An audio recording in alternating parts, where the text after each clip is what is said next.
a very warm welcome to all of you on this Monday evening. And if you are suffering from any kind of Monday blues, the two teams that are playing tonight, they should excite you, because both these teams, more often than not, are able to generate some very extreme reactions from their fans as well as their critics. I'm talking about Lucknow Super Giants. They are taking on Royal Challengers Bangalore at home. These two teams, well, when they won wonderfully. When they've lost, people have wondered what all could have gone wrong with them.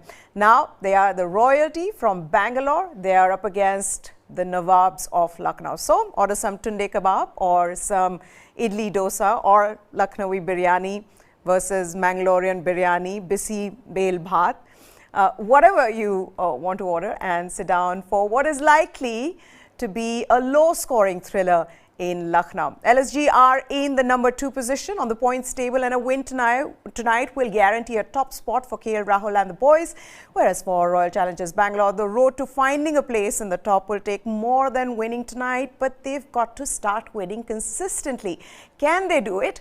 To tell us more, I have two gentlemen who I can assure you have already been tempted by the dishes I have named. So let me go straight to Jamie Alto, who joins me here, as well as Anand Vasu. Gentlemen, is it going to be Lucknowi biryani, or is it going to be bisi bel bhat, or whatever the fans would like? Because this is a big one really for Royal Challengers Bangalore. Let me begin with Anand. Given that they lost the last game, and this is their first game on the road, Anand. So important one from here on, because they'd want to start off this this journey with a win tonight. They have to. I mean, they've lost and won equal number of matches home and away so far, and they've got 6 games on the trot now away from home. The conditions couldn't be any more different from Bangalore and Lucknow. I think it's going to be a very, very stark difference. Much lower scoring ground. Spinners come into the picture much bigger outfield. So a lot of challenges for Bangalore, and they need to start. They need to get some wins in. Now, if there's a way you can bounce back from losing a match where you had to chase 135 down, Jamie, you do it in style like Lucknow Super Giants did, isn't that so? 257 in the last game. It couldn't have been better in terms of how they scripted it. They'd be buoyed by that win. They needed that kind of a win, especially the way that they failed to chase 136, against Gujarat. We've all spoken about that match. But, to come back like that, and I think they probably took a leaf out of Chennai's book, in that no matter what the scorecard says, whoever goes out there next, just keep on hitting. Because we saw that KL Rahul again got out inside the power play, which I think actually was a big factor in the team getting to 257. I think had he batted, they would probably have settled for 200, 205. But that early wicket, Ayush Badoni scored. Kyle Mayers went berserk. Puran, Stoinis, 40. Ball 72, everyone who batted after KL Rahul came out and just went after the ball. And that's why, you saw the team get to, the second highest score in the IPL ever. A terrific way for Lucknow to bounce back from that very, very shocking defeat. We are going to talk about KL Rahul. Just hold your horses, Jamie, and it's going to be a long enough discussion where we talk about how things have changed for LSG when KL Rahul's gotten out cheaply. But let's also just talk a little bit about Royal Challengers Bangalore before we get into the specifics of these two teams. Anand, can they just stop chasing, please? For a team like Royal Challengers Bangalore, and you and I were having this late night WhatsApp exchange after the last game, where we both were wondering, why would you want to chase? You already have the pressure of just your top big 3 batters performing, right? They're the only ones who are performing. So that pressure is already on them. On top of that, if you're chasing, first of all, if you end up conceding 200 plus and you're chasing that down, it is always going to be far more difficult. Is that something they should look to do, especially on pitches where dew is not playing a huge role, where, batting first or batting second, either one is not a big advantage? No, certainly this year dew has not been a factor in most grounds. barely played a part in this IPL. It's odd that teams have taken so long to cotton on to the fact that this is not like previous series in which chasing gave you a significant advantage. There is no such advantage, as we've seen. The split of who wins batting first or batting second is almost equal. The toss is not as important as it was in previous seasons. Having said that, RCB now will will be faced with a completely different set of conditions. This is they'll have to adapt very quickly with each match, because it's not like playing at home where you have a pretty much fixed template at the Chinnaswamy Stadium. You know what to expect, and it very, very rarely deviates from that. Now they're going to have to make pretty quick adjustments, and they'll have to make adjustments to who they play as well. And there's some interesting news coming in today on that front. That's right. Let's in fact tell all our viewers what that news is, that David Willey, he's out, and Royal Challengers Bangalore have named Kedar Jadhav as their replacement. We're going to get also to talk about whether Josh Hazelwood is fit, and if he's fit, does he just come in, and that won't be a problem for RCB, Jamie. But how do you see this Kedar Jadhav for David Willey? Strange one, because an overseas left-arm pacer who can bat a bit, who can open the innings, goes out. I was trying to figure out if there's any reason given, but I could not see anything. So that's a mysterious one. Kedar Jadhav coming in. I can't remember when Kedar Jadhav last played. Was it 2 years ago? Yeah, whatever it is, he's clearly like fallen out of favor of the IPL franchise. I think he went unsold. But again, given the fact that they have 5 matches on the road, maybe they're looking at someone who can bowl that slingy, low arm stuff, who can perhaps bolster the batting. Because let's face it, every single time we discuss RCB, we discuss how the batting starts at du Plessis and Kohli and Maxwell and ends at those 3. So I'm probably a decision taken keeping in mind the fact that they're going to be playing on some more challenging wickets, like Anand said. But also, if you just look at the 6 matches they played at home, right? They had no home advantage. They lost 3 of those matches, and in 4 of them, I think they conceded 200+ runs. So it's not like this team playing at the Chinnaswamy had any great record or any great advantage. So I think it's going to be extremely tough 5 games for them. And let's see. I mean, if Jadhav can link up with the team as soon as possible, you might see him coming in very soon. Okay, for all of you who are watching, you can put in. The name of the team that you're supporting, the players you think who are going to score runs tonight. Will it be Virat Kohli once again carrying on from the last game against Kolkata Knight Riders, or will it be Faf du Plessis? I mean, last match he scored 17. Maybe he'll come back and score another 50, but he's already scored 5 50s in the tournament, and so has Virat Kohli. Let us know what your thoughts are in the comment section below. But let's continue talking about this big match today, Lucknow Super Giants versus Royal Challengers Bangalore. Guys, are you both surprised at how LSG have played, and yet they find themselves in the 2nd position on that points table? Because, I mean, at the end of it all, Anand, everybody's complaining about KL Rahul. They're talking about their inconsistent bowling. They're talking about how, some of the batters have not been consistent. But I don't think LSG and their owners are complaining at all. They are in number 2 position right now, halfway through the tournament. They win tonight, they go to number 1. That is true. The results are all these teams will be thinking about at this stage. But number 2 is also slightly deceptive in this case, because you have 3-4 teams bunched together at the same number of points and only net run rate separating them. So number 2, with 1 result going against you and 1 result going for someone else, you could easily find yourself at number 5, which is the danger in soldiering on as though there is absolutely nothing the matter, just because the results happen to be coming your way at the moment. I think this is a risky strategy from Lucknow Super Giants, and they might publicly say that they're not worried, but they will know they have things that they need to look into. The consistency with the bowling, and also what's happening at the top of the order, when sometimes KL Rahul is getting a bit stuck and using up more deliveries than the team can afford.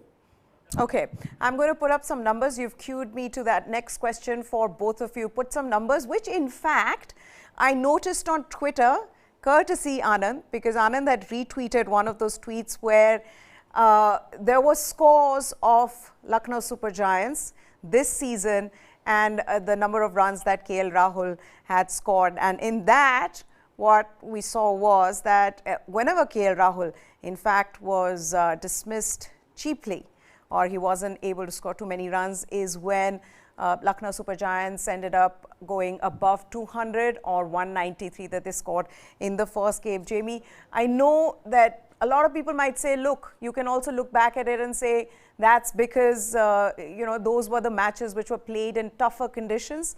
But having said that, there has been a problem with KL Rahul and the strike rate. He's striking at 114.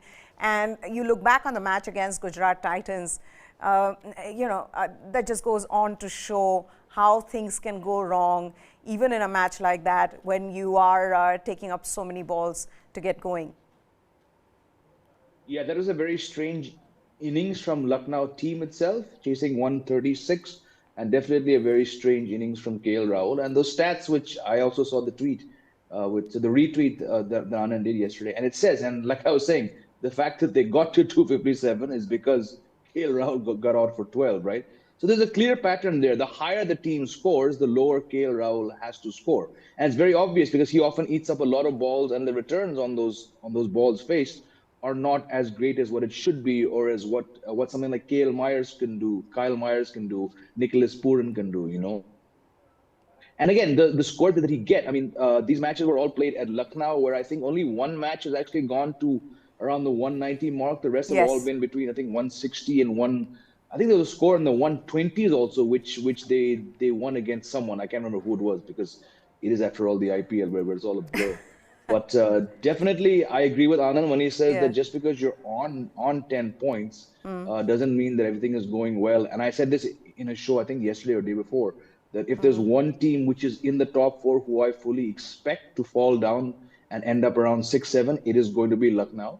And one reason is that slow batting by KL Rahul. It's not doing anyone in the team any good. Anand, how do you look at it? And I wonder how KL Rahul will approach his innings today. Because in the match where they ended up scoring 257, the second highest total ever in the history of the IPL, KL Rahul didn't have a role to play really. I'm sure he may block out the noise, but it is out there. It's like this big elephant sitting in the room that, look, you have a strike rate problem. There is a problem in the way you're approaching your batting, and that's not helping the team. How do you think he'll approach the innings today? I would be very surprised if he approached it any differently, because we're kind of admitting that all along his claim that strike rates were not important were actually perhaps not true. So I don't expect much to change. And in conditions where it is difficult, there is justification for taking a little bit more time than usual. But that said, if it's a slow track and a big ground and the spinners are going to come into play, the best time to actually make the most of things is right up front, when the ball is new and there's fewer fielders outside the circle. So if the common sense, smart money approach is to attack as much as you can in the first 6 overs, will KL Rahul do that? I'm not 100% sure. But that's just him being stubborn. Talking about smart money, how good has Kyle Mayers been, Jamie? 50 lakhs. That's all that Lucknow Super Giants paid for him. He's like that item of clothing in your closet that every time you put on, you say, wow, I was so lucky to get it for a steal. And, I look perfect in it. I get compliments in it. And, I wish I get more items like that. I mean, that's the feeling you get when you look at Kyle Mayers. He's value for money, 50 lakhs, and he's doing more than what has really been asked of him. I can see that you're speaking from experience here. I cannot claim to have anything in my wardrobe that I can look back and say any of those things. But absolutely, I mean, Kyle Mayers going for that price. And I've been saying this before, because, you track what he does, not just for the West Indies, but you track what Kyle Mayers does for the various franchises that, that he plays for. Yeah. Yes, the success rate is always not as high as expected. That's how he plays. But he often gives these terrific starts in the power plays, which, like Anand just said, is what actually helps you in the long run. The other 14 overs, you can probably get 135, 145 without doing much. It's in those first 6 where you need to try and chase 60, 70 runs so that it makes your job easier getting to 200. And even with the ball, Meha, the guy is so good. I mean, I've been tracking him in the other leagues. He gets 2 wickets, 3 wickets. Lucknow has not bowled him that much and over here or there. So definitely he's someone who I don't think now is going to be dropped. There's some doubt over Marcus Stoinis. But if I can just rewind slightly, just to add one more thing on KL Rahul, David Warner, who I think no batsman or no big name batsman this season has had more said or written about him than David Warner, how bad he's looked. And he has looked pretty bad in most innings, right? His strike rate is 118. KL Rahul, who not once has looked out of place, out of touch, his strike rate is 114. I think there can be no bigger comparison than Warner, who's often groaned and grimaced and kicked the ground, smashed his bat when he's not got runs. His strike rate is still 180, and he's looked awful doing it. KL Rahul 114 while looking very good at the crease doesn't add up for me. The other thing being now, I wonder how the owners would be approaching this. Would they be pondering over whether they should continue with him as the captain of the team next season, Anand? Or is that something that they're not thinking about right now? Because this is a problem. And I mean, social media is ruthless in the way they come out and they troll players. But having said that, there is a problem out there. Is that something they could be considering? I would be very, very surprised if they were considering anything like that at this stage. And I think even if Lucknow doesn't make it to the playoffs, I'm not sure they would consider that, because remember, these are people with a lot of experience, very public personalities, cricketers with a great deal of experience. They don't often quickly admit that they've got it wrong. You take the case of RCB and their selection itself. We've been talking since the start of the tournament about how they did not have adequate backup once Rajat Patidar was injured. They didn't have an Indian batsman who could step up and do what was asked of him.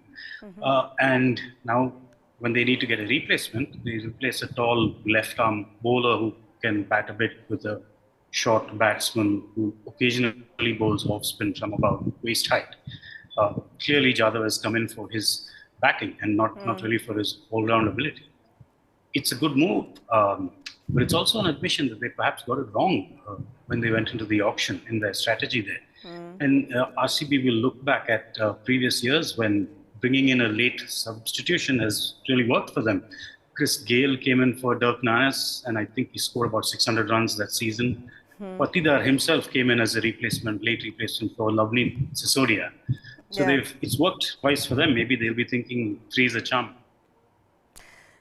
Okay, so then let's get to the other big question for Royal Challengers Bangalore.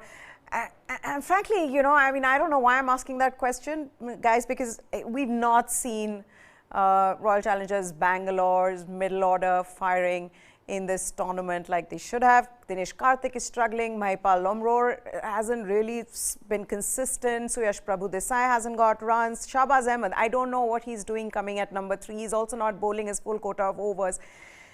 Except of those big 3, it's a huge problem for RCB, Jamie. And the thing is, we've been talking about it for some time now, but there seems to be no respite really for Royal Challengers Bangalore. Do you see that changing at all, given that now, and why I'm saying this is, number one, they are traveling, which means they're going to find different surfaces. There are going to be some low scoring matches where chasing, if they do chase, will not be as difficult, where you're chasing, say, 16 and over. In those scenarios, do you see, the Prabhu Desais and Dinesh Karthik and the others coming good? They'll have to come good, because so far I think there's only one innings of note from Mahipal Lomror. There was the last match. He got 36 at a very good strike rate. But again, Kedar Jadhav arriving does not necessarily solve this team's number 3 problem, because he's not a number 3 batsman. He's a number 5, 6. He's more of your finisher.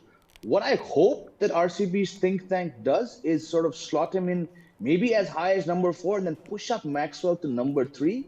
Because, what Maxwell does is, on his day, he's going to devastate bowlers. He's going to get runs at a strike rate of nothing less than 190, right?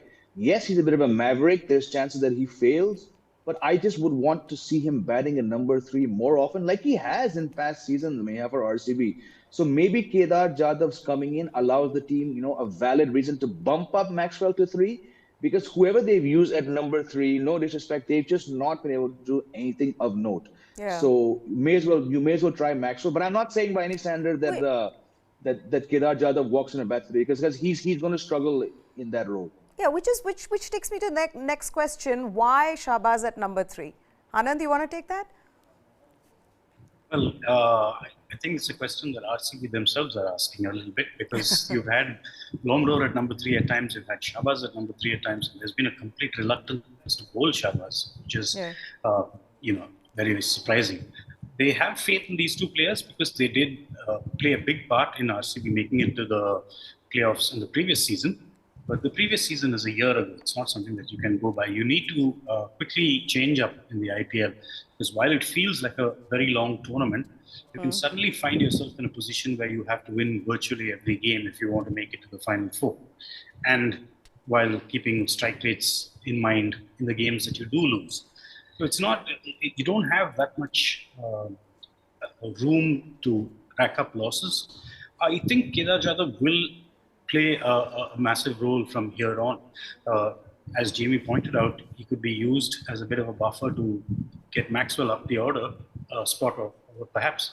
But there's a very big risk in that, because if you have your 3 performing batsmen at 1, 2, and 3, you lose 2 of them quickly, then there's just really nothing much to follow. So I think the more conservative approach, at least to start with, would be to have Jadhav in at 3 and see how he goes, see what kind of rhythm he's in. He hasn't played in a while. He's coming straight out of the broadcaster's Marathi commentary box. Sure, they're going to feel the pinch there, even if RCB are happy to have Jadhav. So we'll have to see how he goes as well. Yeah. It's not easy to slot right back into this level of cricket. Absolutely. Okay, also shifting focus to LSG's batting, we've already spoken about KL Rahul. Let's talk about some of their positives. Nicholas Pooran, how good has he been? And the one man who has helped them win, Jamie, on more than a couple of occasions. This has really been a team with Marcus Stoinis, with Nicholas Pooran and Kyle Mayers at the top, who's got them in that position where they are in the points table at the moment. Yeah, they're very, very reliant on Marcus Stoinis and Nicholas Pooran, and to a slightly lesser extent, Ayush Badoni. But that's because he just happens to be an uncapped batsman. Badoni has done a few good things so far.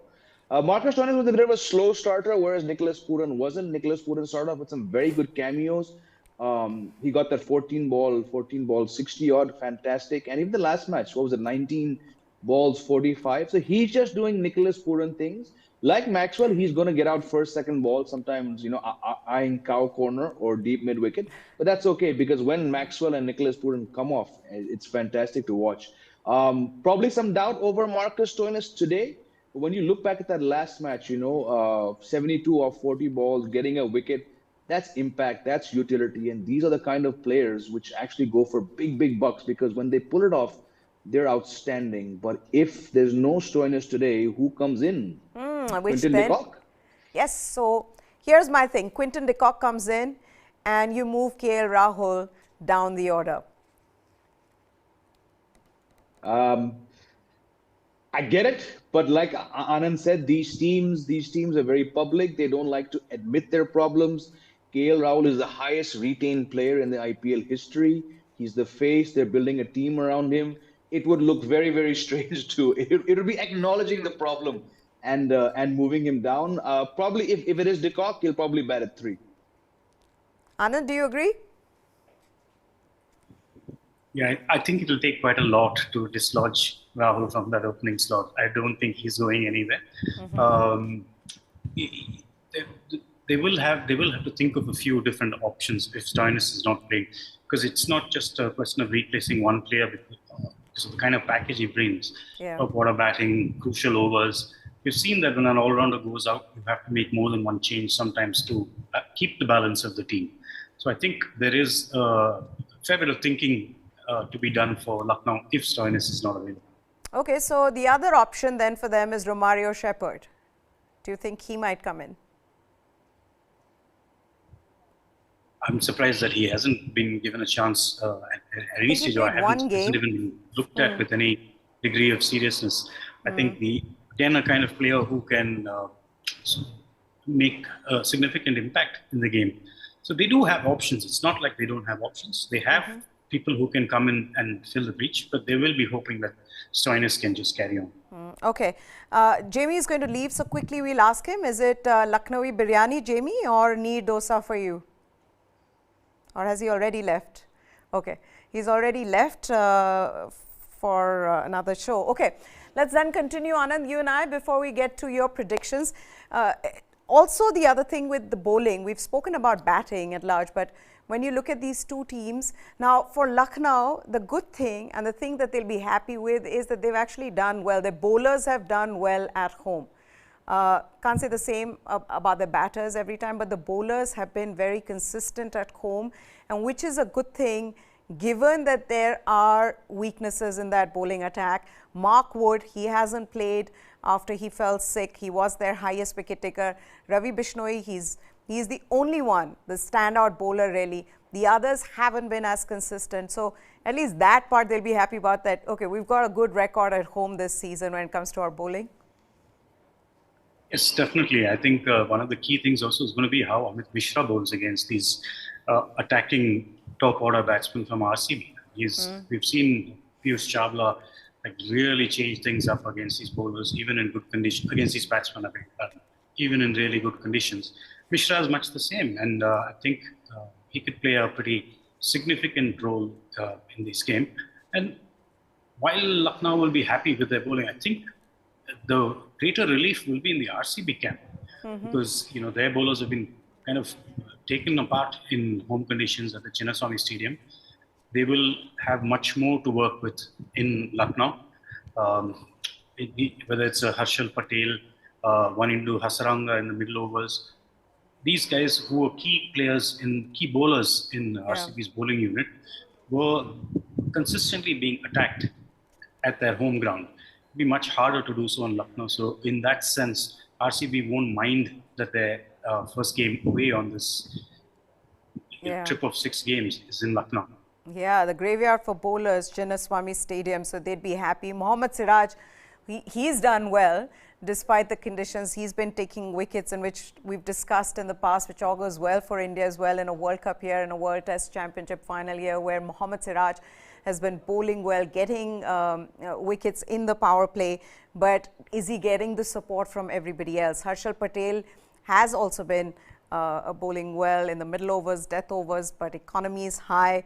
And the others, there will be relief, and I think there'll also be relief for Wanindu Hasaranga. He bowled well in the last game, but went for runs.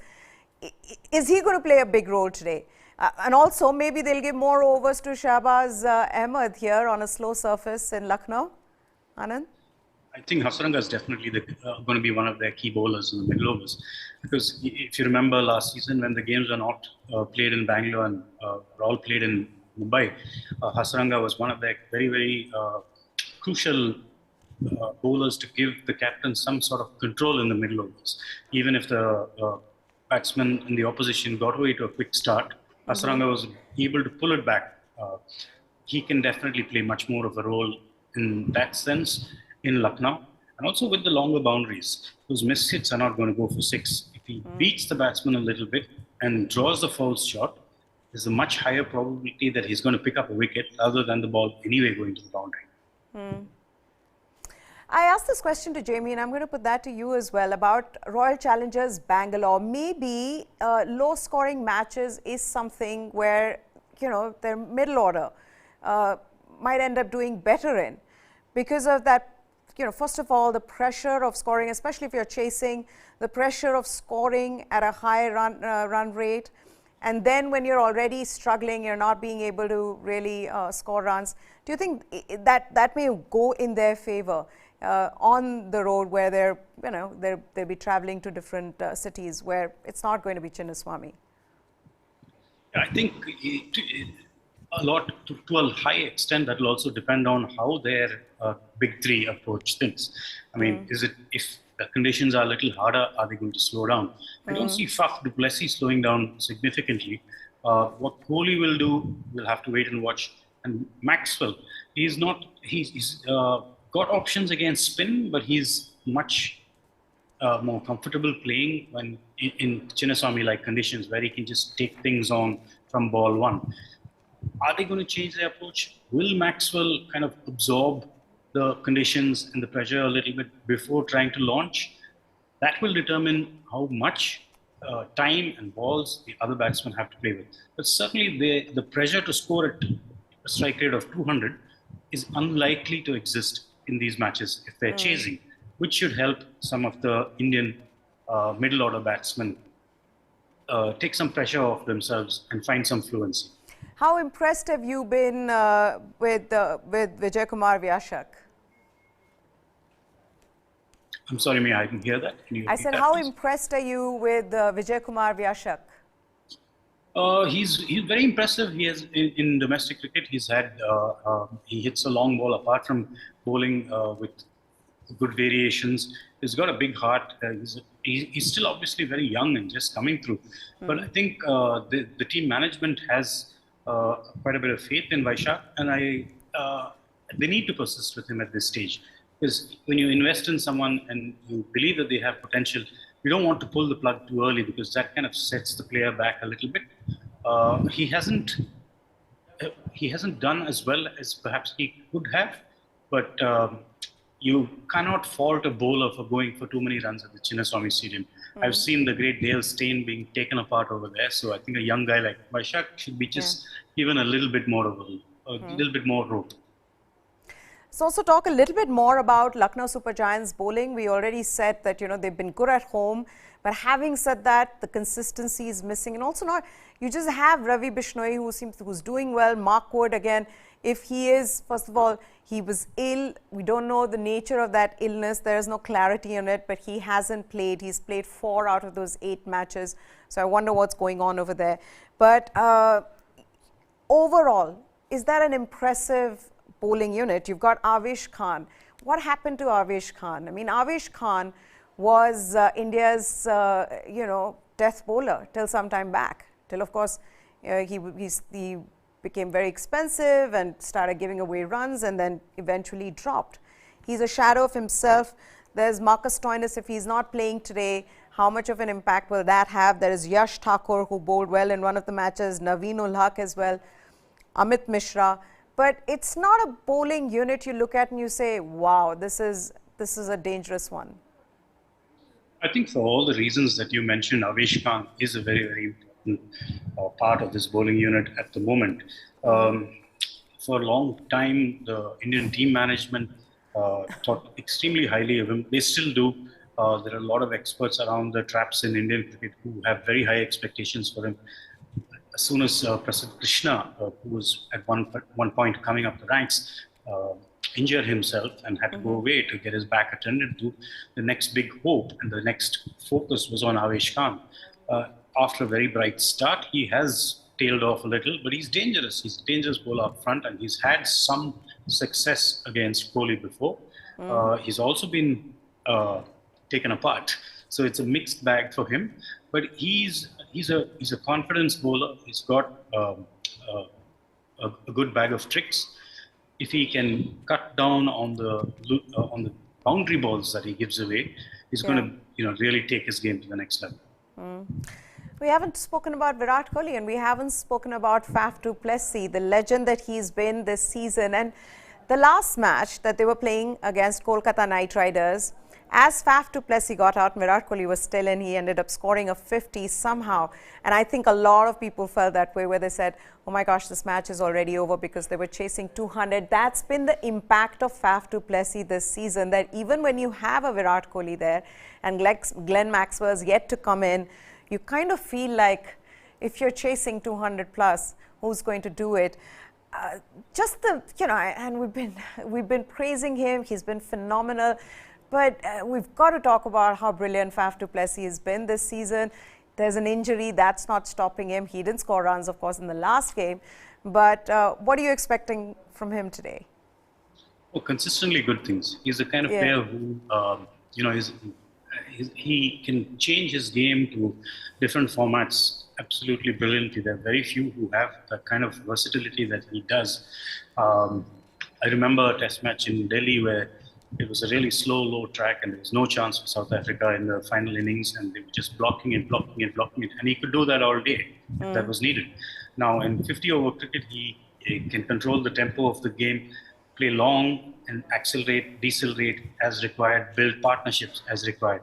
In T20 cricket, he doesn't waste any deliveries in that top 6 overs, if you see. And when a batsman gets on a roll, as Kohli sometimes does, du Plessis is very happy to just pass the strike on to him and let him, run with it and not break his momentum. He's an excellent player to bat in partnerships with. And you notice in time after time, if a set batsman gets out, a new batsman comes in, Faf is willing to take on the responsibility to keep the score going, give that new batsman just a little bit of a cushion to get set and then launch.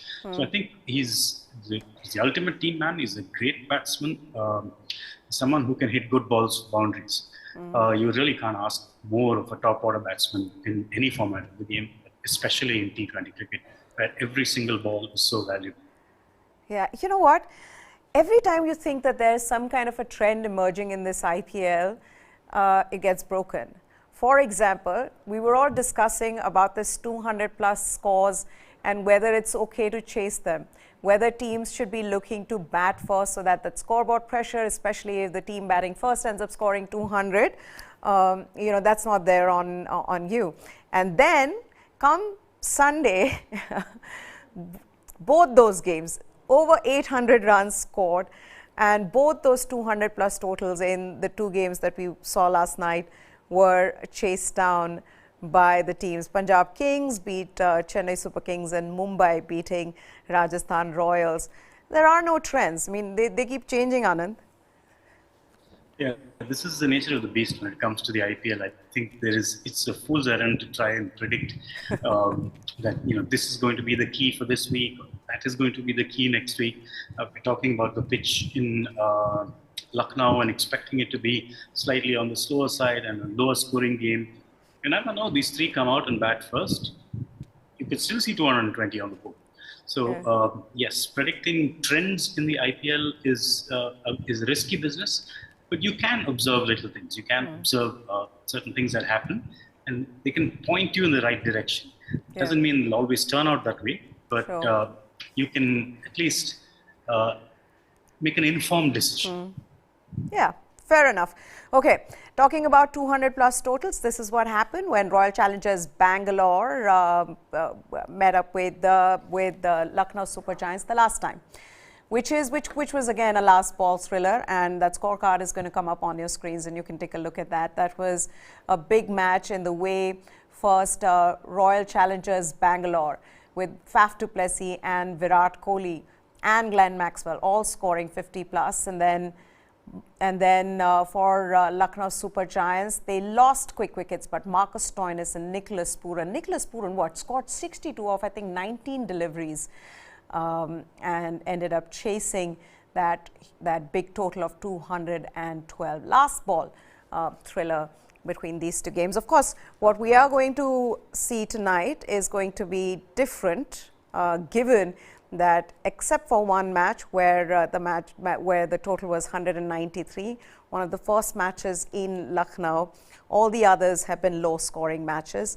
But yes, I mean, we've seen that both these teams have big hitters, Anand. So, if at all, you can see big hits. And talking about big hits, we've got to talk about Tim David as well quickly. Before I just come back, I have to talk about Tim David, and what an exception! That was him muscling his way through. That was him showing who the boss is. That was him saying, "Move over, Kieron Pollard." Chris Gayle, Andre Russell, I'm here as well. And I know a lot of people say, look, they did it over a long period of time and he will possibly do that. But the power itself, that is some brute hitting. Yes, he's been talked about very highly in certain circles, especially in Singapore, where he's He was massacring bowlers. Of course, originally from Australia. Yeah. But imagine this side, this sort of hitting on those slightly tiny grounds in Singapore, and but the way he's hitting it, Yeah. there's no ground that's going to contain him. It was really exceptional. Is that people say it was only full tosses that he hit, but often the full toss is not the easiest ball to hit if it's at an awkward height. Yeah. He made sure he moved around in the crease and converted awkward full toss into a perfectly hittable one. You have to get into positions. This is not a case of simply slogging. There is technique involved, there is effort involved, there is a hell of a lot of practice involved in doing what these guys do. You have very few balls to play, and if one shot doesn't come off, your role as that finisher is gone, and someone's going to take your place. So there is a lot of pressure. There is a lot of practice, and it looks great when it comes off, as it did for Tim David. Yeah, it did, and there's a lot of power there as well. You of course talked about how he made that space and got himself in a position where he could hit those big shots. It didn't help that Jason Holder was bowling the last over. That's another thing I think Rajasthan Royals will have to look into. Jason Holder is not somebody you give the ball to in the 20th over, but that's just how it turned out for Rajasthan Royals in the end. Tim David winning that for Mumbai Indians. I think 17 was needed in the last over, and 3 full tosses, 3 sixes, game over, game set match to Mumbai Indians. But who's going to win today?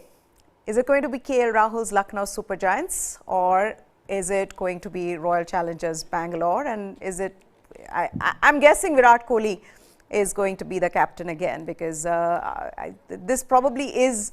Now, this works really well for them, where Harshal Patel comes in as the bowler and Faf du Plessis comes in as their impact batter.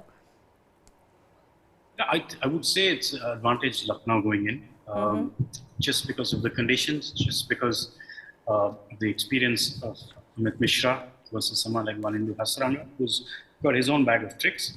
I would say it's advantage Lucknow simply because RCB have depended so heavily on just 3 of their batsmen so far. It may not be easy to do that on a long-term basis. That said, trends, as you pointed out, mean very little in the IPL these days. Yeah. So I wouldn't rule RCB out either. The last time we said Mumbai Indians are clear favourites, they were tottering at some 59 for 5, and they ended up losing that game.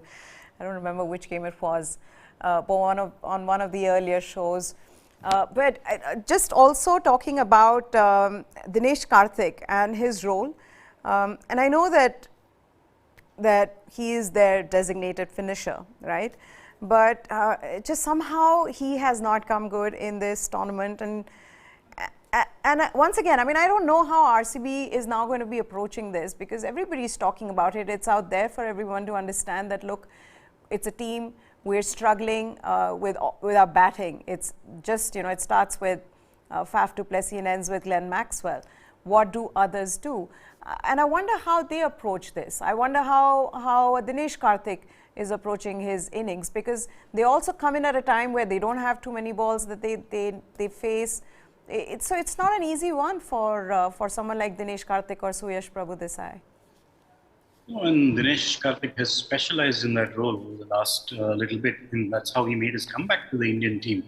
It clearly is a person who plays, the last 2-3 overs and tries to hit every ball, and when it comes off, it's great. I think that approach requires a certain fearlessness and requires a certain risk-taking, which may not work if he comes into bat in the 12th or the 15th over. Because, automatically your mindset changes and you approach things differently. So, he's going to have to keep playing the way he is and just hope that there are people who can chip in between the top order and where he comes in. Again, like I said earlier, Kedar Jadhav could be the man, although he's not possibly going to be available immediately to the action. What will the teams look to do when they win the toss? Should they be batting first, or will they look to chase? I think that would depend very, very much on what they see in the pitch just before the game starts. It's not, like we said, it's not clearly statistically in the favor of the team chasing or the team batting first. They'll look at the pitch and depending on how dry it is, decide what they want to do. Okay, I think we'll wrap this up. Thank you so much, Anand, for taking the time out and talking to us. Time for us to wrap this up. But the big game that we've been saying, it is Lucknow Super Giants versus Royal Challengers Bangalore. One team that is in the second position on the points table and will get right to the top if they win tonight. For Royal Challengers Bangalore, they'll need more than just winning this game. They are in the 6th position at the moment. But their net run rate is also low. What they will look to do, though, is to start their tour away on the road, away from Bangalore, with a win in Lucknow tonight. What is it going to be? We'll watch it and we'll find out. News 9 Live is what you need to subscribe to for all the latest from the world of sports. That's it from us. Goodbye. Thanks for watching.